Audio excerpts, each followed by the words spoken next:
Thanks for joining us again today. We are in Progreso for the second time, and this time we accidentally stumbled into a really cool Mexican holiday. It's called Carnaval, and some of you have probably heard of it, but I've never experienced it firsthand, and this was a really cool experience just to see how Mexicans do it.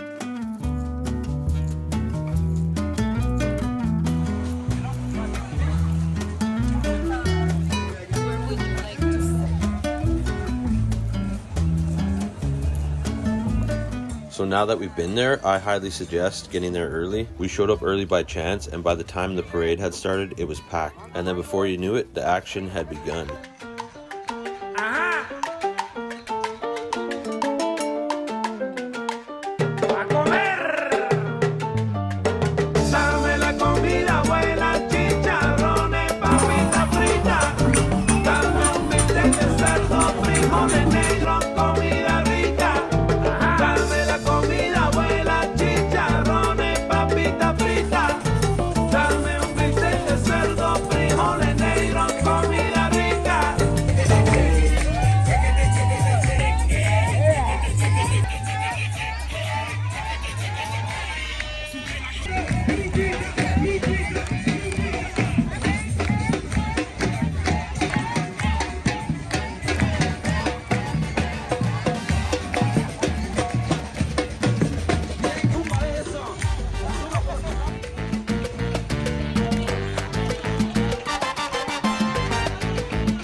Well, that was seriously a blast, and I learned a lot of things, to be honest. I learned that Canadians are a little stiff when it comes to parades. We don't really move too much, we kind of just stand there, maybe we'll catch a lolly or something, you know what I mean? But the Mexicans, they're like feeling it, they're jumping up and down, they're screaming, a lot of hooting and hollering, it's pretty awesome. But yeah, we left there with a good vibe, but eventually we wanted to get away from the crowd, so we decided to head down the west side of the Malecon, which was somewhere we hadn't been yet. Eres tan bonito, sé que soy feo.